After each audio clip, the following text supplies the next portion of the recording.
नमस्कार दोस्तों, इलेक्शंस खत्म हो चुकी हैं। कल इलेक्शन रिजल्ट आने वाला है। कौन कितनी सीटें जीतेगा ये कोई नहीं जानता। मार्च 2024 में न्यूज 18 के ओपिनियन पोल ने बीजेपी लेड एनडीए को 411 सीट्स दी थी। उसी समय इंडिया टीवी के सीएनएक्स ओपिनियन पोल ने इन्हें 399 सीटें दी थी। अभी भी कुछ एग्जिट पोल्स ऐसे हैं जो कहते हैं कि 400 पार होगा। प्रधानमंत्री मोदी ने अपनी इलेक्शन कैंपेन की शुरुआत भी इसी 400 पार के नारे से करी थी। लेकिन क्या है इस 400 पार का मतलब? ज्योति मिर्धा, अनंत कुमार हेगड़े, अरुण गोयल और लल्लू सिंह जैसे कई बीजेपी नेताओं के ऐसे बयान सुनने को मिले जिससे ये अंदेशा होने लगा कि बीजेपी पूरे संविधान को ही बदलना चाहती है। ये हमारे कॉन्स्टिट्यूशन को बदलना चाहते हैं। संविधान के अंदर हमें कोई बदलाव करना होता है तो आप में से कई लोग जानते हैं कि उसके लिए दोनों जो हमारे सदन है, लोकसभा और राज्यसभा, दोनों की उसके अंदर अमल चाहिए। बाद में बीजेपी ने इन बयानों से अपना मुंह मोड़ लिया। कई सारे नेताओं ने खुद ही क्लैरिफिकेशन दी। लेकिन ये सब चुनाव प्रचार शुरू होने के बाद हुआ। हमारा प्यारा देश, दुनिया की सबसे बड़ी डेमोक्रेसी, एक डिक्टेटरशिप ना बन जाए, इसकी चिंता मुझे काफी टाइम से सता रही थी। लेकिन मैंने सोचा कि एक इंसान के बोलने से क्या ही फर्क पड़ेगा। हाँ, मेरे 10-12 मिलियन सब्सक्राइबर हैं यूट्यूब पर, 4-5 मिलियन व्यूज आ जाते हैं, लेकिन आखिर में मैं हूं तो एक यूट्यूबर ही ना। अगर ज्यादा पॉलिटिक्स पे बोलूंगा, ऐसी चीजों पर वीडियो बनाऊंगा तो बहुत सारी गालियां सुनने को मिलेंगी। लोग मेरे खिलाफ वीडियो बनाएंगे, डेथ थ्रेट्स मिलेंगे। मैंने सोचा छोड़ो ये सब, मुझे एजुकेशनल वीडियोस बनाने पसंद है, वही बनाता हूँ, वही बनाने में मजा आता है और क्या इन चीजों में पढ़ना। लेकिन फिर फरवरी के महीने में दोस्तों कुछ ऐसा हुआ जिसके बाद मुझसे रुका नहीं गया। Chandigarh election fraud. देश के इतिहास में पहली बार एक प्रिजाइडिंग ऑफिसर वोटर फ्रॉड करते हुए पकड़ा गया। सीसीटीवी फुटेज पर यह सब कैप्चर हुआ। सुप्रीम कोर्ट ने खुद कहा कि यहां पर मर्डर ऑफ डेमोक्रेसी हुआ है। ये एक घटना मेरे लिए ट्रिगर पॉइंट थी। ऐसा नहीं था कि इससे पहले कुछ और नहीं हुआ था, बहुत सारी चीजें हो रही थी साथ साथ। मीडिया का खरीदा जाना, चुनी गई सरकारों को गिराया जाना, एमएलएस की हॉर्स ट्रेडिंग। लेकिन इसे एक घटना के बाद मुझे सही में लगा कि अब बस बहुत हो गया, अब तो बोलना पड़ेगा। इसलिए मैंने वो पहला डिक्टेटरशिप वाला वीडियो बनाया, is India becoming a dictatorship. मैंने ये नहीं सोचा कि इस एक वीडियो से कुछ फर्क पड़ेगा या नहीं पड़ेगा। मुझे बस ये लगा कि मेरे दिल में जो बात है वो सच्चे दिल से लोगों तक पहुंचानी है। जब ये वीडियो रिलीज हुआ तो मैं हैरान था देखकर कि 25 मिलियन व्यूज, उस समय शायद 20 मिलियन थे। ये बात साफ थी कि आप लोगों के अंदर भी वही फीलिंग थी जो मेरे अंदर थी। आप लोगों के दिल में भी वही चिंता आप लोगों को सता रही थी जो मेरे दिल में मुझे सता रही थी। यही कारण है कि इतने सारे लोगों ने इस वीडियो से रेजोनेट किया और इसे शेयर किया। लेकिन पता है क्या, इस वीडियो के बाद भी मेरा कोई इरादा नहीं था और ऐसे वीडियोस बनाने का। ये सिर्फ इत्तेफाक की बात थी कि इस वीडियो के आने के बाद 2 और ऐसी घटनाएं घटती हैं। पहला, अरविंद केजरीवाल का अरेस्ट किया जाना और दूसरा, कांग्रेस के बैंक अकाउंट्स को फ्रीज किया जाना। अब कुछ लोग कहेंगे कि इन दोनों घटनाओं में गलत ही क्या हुआ, जो कानूनी प्रक्रिया थी सिर्फ उसे ही तो फॉलो किया जा रहा था। लेकिन सच्चाई आप भी जानते हो, मैं भी जानता हूं। ये जो एलिजिड लीकर स्कैम का केस था, किसके एलिगेशन के बल पर केजरीवाल को जेल में डाला गया था? एक ऐसा बंदा जिसकी कंपनियों ने करोड़ों रुपए का इलेक्टोरल बॉन्ड का चंदा डोनेट किया था बीजेपी को। और कांग्रेस को सालों पुरानी छोटी सी बात की ऐसी सजा दी जा रही थी जिससे कि उनकी सारी चुनावी कैंपेन ही क्रिपल हो जाए। एनीवेज, बात यह है कि मैं ये देखकर हैरान हो गया कि जो बात मैंने अपने पहले वीडियो में कही थी वो बात सच साबित होती जा रही थी। इस पॉइंट ऑफ टाइम के बाद से मुझे लगा कि कोई और कुछ करे या ना करे, लेकिन मैं अपनी तरफ से पूरी कोशिश करूंगा लोगों को जागरूक करने की। लेकिन ये कोशिश एक पहाड़ चढ़ने से भी मुश्किल थी। एक ऐसे दौर में जहां सभी टीवी चैनल्स गोदी मीडिया बन चुके हैं, हिंदी के ज्यादातर अखबार बिक चुके हैं, व्हाट्सएप माफिया तो लोगों के फोन में घुस चुका है। एक यूट्यूब चैनल क्या ही कर लेगा इन सब चीजों के खिलाफ। लेकिन फिर भी मुझे लगा कुछ फर्क पड़े ना पड़े, अब बोलना जरूरी है। भगवत गीता का एक श्लोक ध्यान में आया जिसकी बात मैंने फर्स्ट वीडियो में भी करी थी, अध्याय 2 श्लोक 47, जहां श्री कृष्ण कहते हैं कि कर्म करो, फल की चिंता मत करो। फल के बारे में ऑब्सेस्ड होना बंद करो, क्योंकि उस पर तुम्हारा अधिकार नहीं है। हालांकि इसका मतलब यह भी नहीं कि तुम निष्क्रिय हो जाओ, तुम वो करो जो तुम्हें करना चाहिए। मैंने भगत सिंह के बारे में सोचा जब उन्हें फांसी पर चढ़ाया जा रहा था। क्या ये ख्याल उनके दिमाग में आया होगा कि मेरे फांसी पर चढ़ने का नतीजा क्या होगा? क्या वो इस चीज को सोच रहे होंगे कि जब मुझे फांसी पर चढ़ाया जाएगा तो इसके बाद हमारे देश को आजादी मिल जाएगी? क्या सही में हमें आजादी मिलेगी? क्या मेरी कुर्बानी देने से क्या सही में अंग्रेज देश को छोड़ के चले जाएंगे? ये सब नहीं सोचा था उन्होंने। उन्होंने अपनी कुर्बानी दी साल 1931 में। आज़ादी मिली हमें 1947 में, यानी आज़ादी में अभी भी 16 साल और लगने थे। वो इस बात को जानते थे कि अपनी जान की कुर्बानी देकर भी कोई गारंटी नहीं है कि आज़ादी मिलेगी ही। और गारंटी तो छोड़ो, उस वक्त कोई उम्मीद भी नहीं थी आज़ादी मिलने की, लेकिन फिर भी जो सही चीज़ थी उन्होंने वो करी। उनका फोकस बस सही कर्म करने पर था, अपना धर्म निभाने पर था। उन्होंने भी कभी फल की नहीं सोची। इस फोटो को देखिए, मैंने इस बंदे के बारे में सोचा जब सारी भीड़ वहां पर हिटलर वाला नाज़ी सल्यूट कर रही थी। ये बंदा जिसका नाम था ऑगस्ट लांडमैसर, ये हाथ मोड़ कर खड़ा था, सल्यूट करने को राजी नहीं। जूम करके जरा इसका एक्सप्रेशन देखो चेहरे पर, कितने कॉन्फिडेंस के साथ रेजिस्ट कर रहा है, इवन दो ये इकलौता था वहां पर जो ये सल्यूट नहीं कर रहा था। क्या इसने ये करने से पहले सोचा होगा कि अगर मैं पूरी भीड़ में इकलौता बंदा हुआ जिसने ये वाला सल्यूट नहीं किया तो मेरे साथ क्या होगा, इसका नतीजा क्या होगा, मेरे एक अकेले इंसान के से ये सल्यूट ना करने से क्या हो जाएगा, हिटलर की तानाशाही खत्म हो जाएगी क्या, अकेले बंदे से ना। इसने भी फल की नहीं सोची, इसने बस सोचा कि जो सही है मुझे वो करना है। इन्हीं चीजों से प्रेरणा लेते हुए मुझे लगा कि मुझे भी जो सही चीज है वो करनी चाहिए।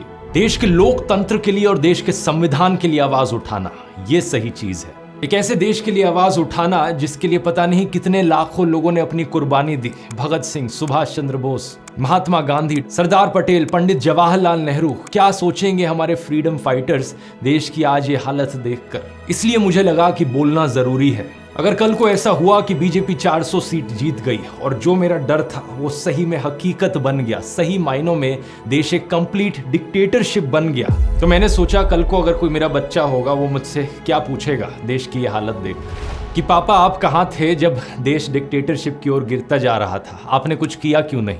और मैं क्या कहूँगा कि मैं अपनी जॉब में बिजी था, मुझे इन सब चीज़ों की नहीं पड़ी थी, मैं बस अपने करियर पर फोकस कर रहा था, पैसे कमाने पर फोकस कर रहा था। लेकिन नहीं, अब मैं कह सकता हूं कि बेटा मैंने तो अपनी तरफ से पूरी जी जान लगा दी थी, मैं आखिरी दम तक लड़ा था। शायद मेरी कोशिश नाकाम रही, लेकिन मैं आखिर तक खड़ा रहा देश के लोकतंत्र की आवाज उठाने के लिए। और पता है क्या, मैं अकेला नहीं था, मेरे साथ इसी कोशिश में देश के करोड़ों लोग और खड़े थे।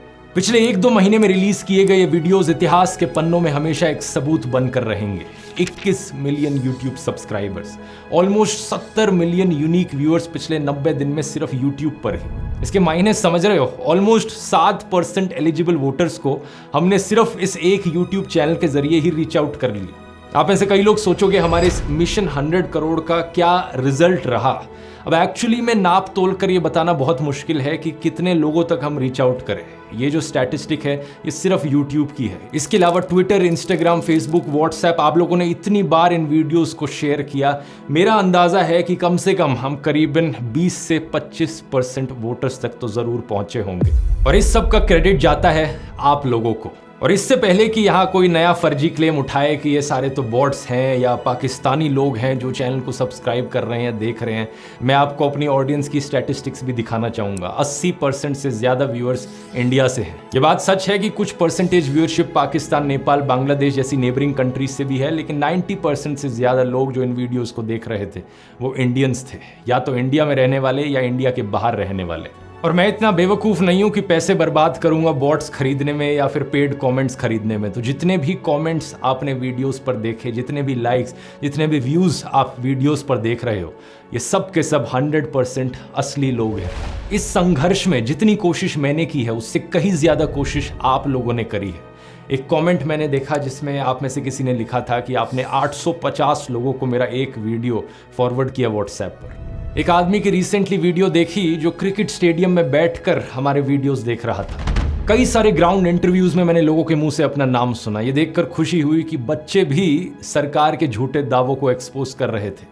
एक वीडियो में ईडी की वेपनाइजेशन की बात करता है कोई लड़का, तो यूट्यूब रिपोर्टर उनसे पूछते हैं कि तुम्हें इतना कैसे पता चला, तो उन्होंने कहा ध्रुव राठी के वीडियोस देखकर पता चला। आपने कहा ईडी, आपको इतनी ज्यादा नॉलेज है, ईडी पता है आपको क्या होता है? जब आप एक ध्रुव राठी का वीडियो देख लोगे ना आपको समझ में आ जाएगा। बॉलीवुड के कई सेलिब्रिटीज हैं जिन्होंने मुझे मैसेज करके बताया कि वो कितना इंस्पायर्ड फील किए इन वीडियोस को देखकर। एक एक्टर ने मुझे बताया जिस दिन मुंबई में वोटिंग थी उस दौरान उनकी लखनऊ में फिल्म की शूटिंग चल रही थी, लेकिन हमारे प्रयास को देखकर वो इतने प्रभावित हुए कि उस दिन उन्होंने रिटर्न फ्लाइट बुक करा ली।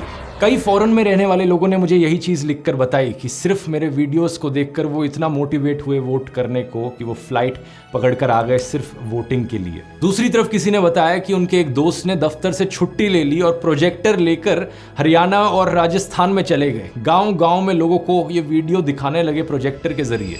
राजस्थान, वेस्ट बंगाल, महाराष्ट्र जैसी कई स्टेट्स में ऐसे नज़ारे देखने को मिले जहां पर इन वीडियोस को पब्लिक में प्ले किया गया।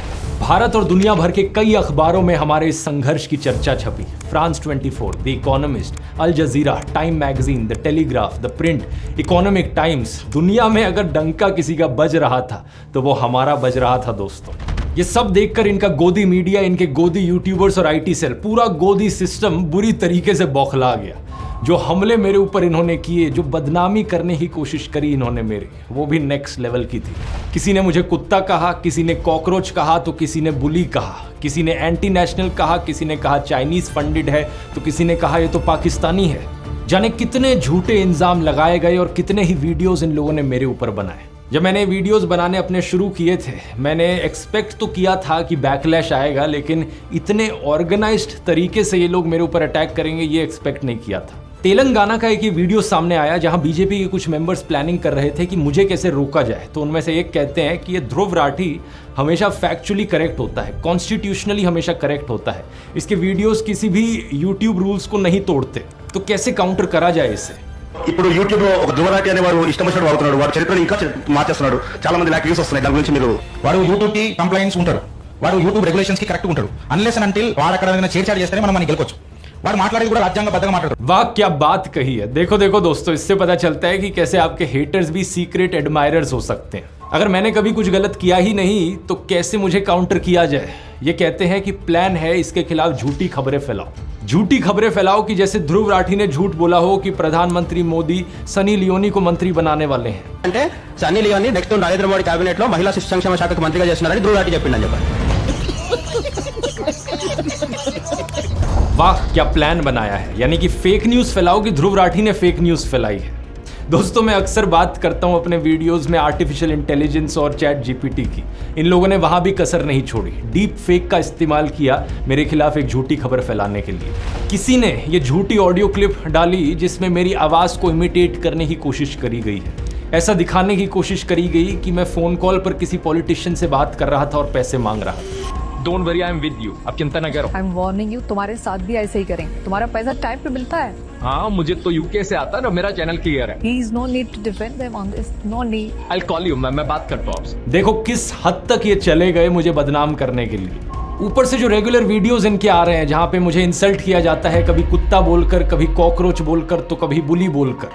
कोई झूठी खबर फैलाता है कि मैंने किसी को मरवा पिटवा दिया, तो कोई झूठी खबर फैलाता है कि मेरा एक सीक्रेट WhatsApp ग्रुप है जहां पे मैं लोगों को ट्रोल करता हूं, जहां पे बॉट्स भेजे जाते हैं, हमारा एक ऑर्गेनाइज्ड ग्रुप है। कुछ भी ऐसा नहीं है दोस्तों, कोई सीक्रेट टेलीग्राम ग्रुप नहीं है, कोई सीक्रेट फेसबुक WhatsApp ग्रुप नहीं है। जो है वो पब्लिकली आपको दिखता है। WhatsApp पर एक पब्लिक चैनल है जिस पर मैं पोस्ट करता हूं ओपनली। दैनिक जागरण जैसा अखबार तक मेरे खिलाफ झूठी खबर फैलाने लगा कि मेरी चाइना से फंडिंग आती है। बताओ जरा, मैं कभी बॉयकॉट चाइना करके वीडियोस बनाता अगर मेरी चाइना से फंडिंग आ रही होती तो। ये वही अखबार है जिसको मैंने पहले भी अपने एक वीडियो में एक्सपोज किया है। इतनी झूठी खबरें छापते हैं ये। एक बार ऐसे ही इन्होंने इंडियन आर्मी के बारे में भी फेक न्यूज फैलाई थी, खुद हमारी आर्मी ने उस फेक न्यूज को डिबंक किया था। ऐसे ही इस अखबार ने किसानों के बारे में फेक न्यूज फैलाई थी कि किसानों की रैली में पाकिस्तान जिंदाबाद के नारे लगे। इस खबर को छापते वक्त इन्होंने अपने पैरा में यह भी लिख रखा था कि हालांकि इस खबर की पुष्टि नहीं हो पाई है। इसका क्या तुक बना, मतलब फिर खबर छापते ही क्यों हो जब इसकी पुष्टि नहीं हो पाई है। तो ऐसे तो मैं भी कह दूं कि दैनिक जागरण का जो मालिक है वो एक आतंकवादी है, हालांकि इस खबर की पुष्टि नहीं हो पाई है।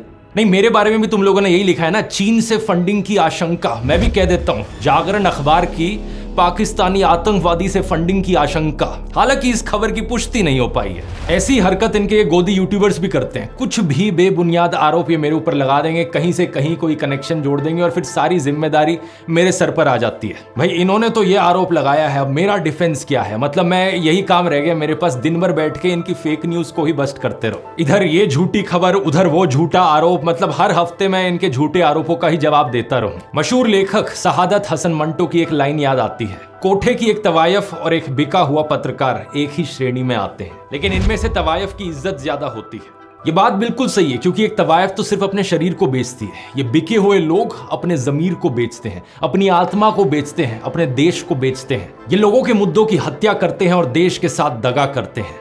ऐसा नहीं है कि ये सब देखकर मुझे कुछ हर्ट फील होता हो, क्योंकि अब इन सब चीजों की आदत हो गई है, लेकिन दुख जरूर होता है। दुख होता है कि ये कैसा कल्चर बना दिया है इन्होंने देश में। कहां तो हमारे उपनिषदों में लिखा है कि विचारों को हर दिशा से आने दो, और आज 2024 में ये ऐसे बिहेव करते हैं कि अगर आपका पॉलिटिकल ओपिनियन इनसे अलग हो जाए तो आप इनके लिए जानी दुश्मन की तरह बन जाते हो। एक डेस्परेशन है इनकी तरफ से कि अगर किसी का विचार इनसे नहीं मिलता हो तो उसे किसी ना किसी तरीके से देशद्रोही दिखा दो, फॉरेन फंडेड दिखा दो। कई बारी तो मुझे बड़ा अनरियल सा लगता है ये सब देखकर। देश में ध्रुवीकरण नहीं होना चाहिए, न सांप्रदायिक आधार पर, न जातीय आधार पर, न राजनीति ऐसे दो खेमों में बंटनी चाहिए कि जिनमें संवाद न हो, जिनमें चर्चा न हो। लेकिन सच बात पता है क्या है दोस्तों, आपकी तरफ से इतना सारा प्यार, इतना सारा सपोर्ट मुझे मिला कि इनकी कोई भी झूठ की दुकान टिक नहीं पाई। हर रोज के मुझे हजारों मैसेजेस मिले, ईमेल्स मिली, किसी ने आप में से मेरी पेंटिंग बना दी, किसी ने कोई गाना ही बना डाला।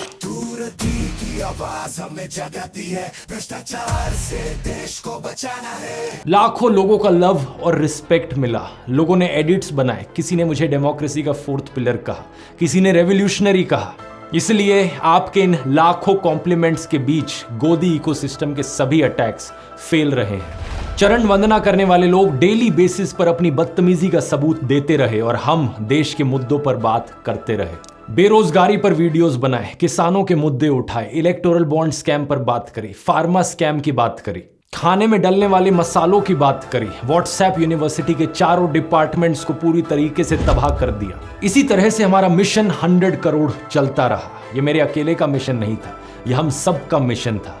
हर एक उस भारतीय का मिशन है जो देश की फिक्र करता है, जो देश को बेहतर बनते हुए देखना चाहता है, जो आम लोगों के बेहतर भविष्य की फिक्र करता है। और कल चुनाव का नतीजा चाहे जो भी हो, लेकिन कोई भी हमसे ये एहसास नहीं छीन सकता। इस एहसास को इस वीडियो में सहेजने की मुझे जरूरत महसूस हुई। लगा कि इसे डॉक्यूमेंट किया जाना चाहिए, ताकि जब भी दुनिया में किसी देश में लोकतंत्र कमजोर हो रहा हो और देश के लोगों को जब भी हिम्मत चाहिए हो, तो हमारी ये दास्ता उनके लिए एक प्रेरणा बन सके। और वैसे दूसरों के लिए ही क्यों, ये दास्ता हमारे लिए भी तो एक प्रेरणा है। ये संघर्ष हमारा खत्म नहीं हुआ है। क्या पता कल के चुनाव के नतीजों में बीजेपी वाकई 350-400 सीट जीत जाए और प्रधानमंत्री देश को तानाशाही की दिशा में ही आगे बढ़ाते रहे। तब क्या करेंगे?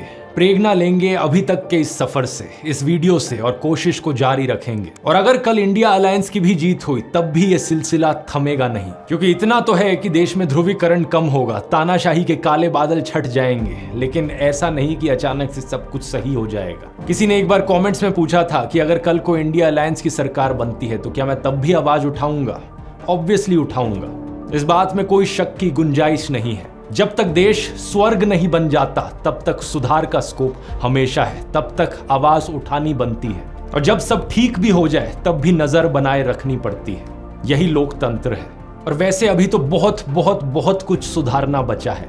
कहाँ हम सपने देखते हैं देश को एक डेवलप्ड कंट्री बनाने की, लेकिन पिछले 10 सालों में हालत ये हो गई कि कुछ लोग पाकिस्तान से कंपैरिजन करने लगे। राजनीति में ईमानदार और शरीफ नेताओं की कमी है, एग्रीकल्चर में प्रॉब्लम्स हैं, बेरोजगारी का इशू है, पोल्यूशन एक मेजर समस्या है। सभी प्रॉब्लम्स को हाईलाइट करते रहना होगा, जो भी सरकार हो उनसे जवाब मांगते रहना होगा। मैं एक ऐसा देश देखना चाहता हूँ, एक ऐसी दुनिया देखना चाहता हूँ जहाँ पर हर इंसान साफ हवा में सांस ले, साफ पानी पिए, हर इंसान को ऊपर उठने का मौका मिले, कोई भेदभाव ना हो, कोई अन्याय ना हो, किसी की आवाज को नीचे दबाया ना जाए। एक ऐसी दुनिया जो हर इंसान, हर पशु पक्षी के लिए जीने लायक हो। क्या धरती पर एक स्वर्ग बनाना मुमकिन है? मुझे नहीं पता, मैं बस सही कर्म करने पर ध्यान दूंगा, फल पर ऑब्सेस्ड नहीं होऊंगा। ये दौर देश की लड़कियों और औरतों के लिए भी बहुत प्रेरणादायक रहा है। जानते हैं क्यों? क्योंकि देश को बचाने के इस संघर्ष में कितनी सारी वुमेन जर्नलिस्ट ने जमकर भाग लिया।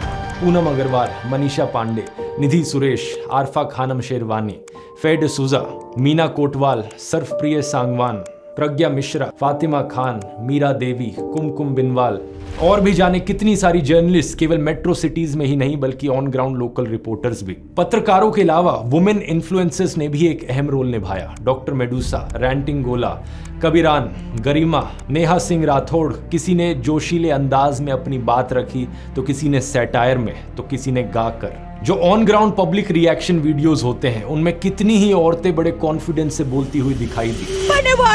पापा हमें नौकरी क्यों नहीं देते? अपने मंगलसूत्र की रक्षा कर सकते हैं, मोदी जी के इंटरफेरेंस की कोई जरूरत नहीं है। जानते हैं इसका इम्प्लीकेशन क्या है जब कोई महिला इस तरह से देश की जिम्मेदारी अपने सर पर उठा लेती है? उसके पर्सनल राइट्स ऑटोमेटिकली उसे मिल जाते हैं। वो किसी से फ्रीडम मांगती नहीं है बल्कि संविधान द्वारा दी गई फ्रीडम को खुद से रिक्लेम कर लेती है। जय भीम फिल्म का ये जो आखिरी सीन है, इसी तरीके से देश की हर एक लड़की और औरत को अखबार उठा लेना चाहिए। बहुत हो चुका ये हनी सिंह टाइप के गानों से इन्फ्लुएंस होकर खुद को एक ऑब्जेक्ट की तरह देखना, एक ऐसे इंसान की तरह देखना जो केवल सजना सवरना जानता हो। बहुत हो चुका ये शॉपिंग लवर वाला जो लेबल है, कोई गर्व की बात नहीं है इसमें। बहुत हो चुके ये स्टीरियोटाइप्स की लड़कियां पॉलिटिक्स को नहीं समझती। अब बाहर निकलिए इस कोकून से। याद रखिए कि इसी दुनिया में एक डाफने गैलिजिया थी जिन्होंने पनामा पेपर्स के जरिए पूरी दुनिया के करप्ट लोगों को एक्सपोज कर दिया और अपनी पत्रकारिता करते हुए शहीद हो गए। लेकिन बात यहाँ सिर्फ औरतों की नहीं है। रवीश कुमार, आकाश बैनर्जी, अभिसार शर्मा, अजीत अंजुम जैसे कई पत्रकारों ने संघर्ष किया सच दिखाने का। अर्पित शर्मा और मुकेश मोहन जैसे कई इन्फ्लुएंसर्स ने भी हिम्मत दिखाई आवाज उठाने की। लेकिन आप फिर भी शायद सोचो कि आप अकेले क्या कर सकते हो। कई बार बहुत से लोग कमेंट्स में लिखते हैं, कुछ लोग हेल्पलेसनेस जताते हैं कि वो ज्यादा कुछ नहीं कर पा रहे हैं। आप में से कईयों ने पूछा कि मैं क्या कर सकता हूं देश के लिए। मैं यहां पर कहूंगा कि देश के लिए कुछ करने की बजाय सभी कुछ देश के लिए क्यों नहीं किया जाए। पहली बात, अपनी कॉम्युनल, कास्टिस्ट, मिसोजिनिस्ट, क्लासिस्ट सोच का इलाज करें अगर आपकी वैसी सोच है तो। फिर कई वीडियोस में मैंने बताया है कि हमें वोकल फॉर लोकल को एक जुमले की जगह हकीकत बनाना होगा। कोशिश करें खाने का सामान जितना सीधा किसान से खरीदा जा सके उतना ही बेहतर है। इसी तरीके से आप कपड़ों को या घर के डेकोरेशन आइटम्स को जितना लोकली खरीदे उतना बेहतर है। इससे जो अमीर गरीब के बीच वेल्थ इनइक्वालिटी है वो कम होगी। अपने घर से जब निकले तो हमेशा एक वाटर बॉटल अपने साथ लेकर चले ताकि प्लास्टिक यूजेज को कम कर सके। गंदगी ना फैलाएं। अपने आसपास पौधे और पेड़ लगाएं, उनका रख रखाव करें। हर एक चुनाव में वोट करें। इस बार की चुनाव प्रक्रिया में बहुत सारी समस्याएं देखी गई। बहुत सी जगहों पर पोलिंग ऑफिसर्स रात को 2-3 बजे तक अपने घर पहुंच पाए। क्या ये सब एफिशिएंट तरीके से नहीं हो सकता था? जरूर हो सकता था। इस इनएफिशिएंसी के अलावा ऐसे कई इंस्टेंसेस देखे गए जहां पर इलेक्शंस फ्री और फेयर ना होने के सवाल उठाए गए। मणिपुर में, उत्तर प्रदेश के संबल में, सूरत और इंदौर जैसी कई जगहों पर प्रॉब्लम्स रिपोर्ट करी गई। एक के बाद एक भाषण में इवन प्रधानमंत्री ने बार बार धर्म के नाम पर हेट स्पीच फैलाई अपने भाषणों में। मॉडल कोड ऑफ कंडक्ट को वायलेट किया। इस चुनावी प्रक्रिया को फ्री और फेयर करने के लिए जो आवाज उठाने की जरूरत है, जिस आंदोलन की जरूरत है, वो हर किसी की जिम्मेदारी है। अगर हर polling officer, presiding officer, district collector अपनी जिम्मेदारी सही से निभाए तभी इस पूरी प्रक्रिया को बेहतर बनाया जा सकता है। लेकिन यह बात सिर्फ उन्हीं प्रोफेशंस में सीमित नहीं है, यह बात हर प्रोफेशन के लिए एप्लीकेबल है। जो भी आप काम करते हो उसे अच्छे से करो, ईमानदारी से करो। टीचर्स बच्चों को अच्छे से पढ़ाएं। हर एक IAS ऑफिसर रौब झाड़ने के बजाय खुद को जन सेवक की तरह देखें। ईमानदारी से जनता के लिए काम करें। पुलिस वाले क्राइम को रोकने के लिए कमिटेड हों। फिल्म मेकर एनिमल जैसी क्रिंज फिल्में बनाने की बजाय मीनिंगफुल फिल्में बनाएं। अगर आप एक रेस्टोरेंट या ढाबा चलाते हैं तो लोगों को हेल्दी और टेस्टी खाना खिलाएं ताकि लोगों की सेहत का नुकसान ना हो और उन्हें मजा भी आए और देश का हैप्पीनेस इंडेक्स भी बढ़े। सभी लोग अगर अपना प्रोफेशन देश में ईमानदारी से करने लगे तो देश अपने आप स्वर्ग बन जाएगा और ये काम हम में से हर किसी को करना होगा। आगे आने वाले वीडियोस के लिए मेरे पास बहुत सारे प्लान्स हैं, उनकी बात टाइम आने पर डिस्कस करेंगे। लेकिन अभी के लिए शंकर शैलेंद्र के द्वारा लिखी गई कुछ पंक्तियां मैं आपके साथ छोड़ना चाहूंगा। धन्यवाद और जय हिंद। हमारे कारवां को मंजिलों का इंतजार है, ये आंधियों ये बिजलियों की पीठ पर सवार है। हमारे कारवां को मंजिलों का इंतजार है, ये आंधियों ये बिजलियों की पीठ पर सवार है। तू आप कदम मिला के चल चलेंगे एक साथ हम। अगर कहीं है स्वर्ग तो उतार ला जमीन पर, तू जिंदा है तू जिंदगी की जीत में यकीन कर। अगर कहीं है स्वर्ग तो उतार ला जमीन पर, तू जिंदा है। बुरी है आग पेट की, बुरे हैं दिल के दाग, ये न दब सकेंगे एक दिन बनेंगे इनकलाब ये बुरी है आग पेट की बुरे है दिल के दाग ये न दब सकेंगे एक दिन बनेंगे इनकलाब ये गिरेंगे जुल्म के महल बनेंगे फिर नवीन घर अगर कहीं है स्वर्ग तो उतार ला जमीन पर तू जिंदा है तो जिंदगी की जीत में यकीन कर अगर कहीं है स्वर्ग तो उतार ला जमीन पर तू जिंदा है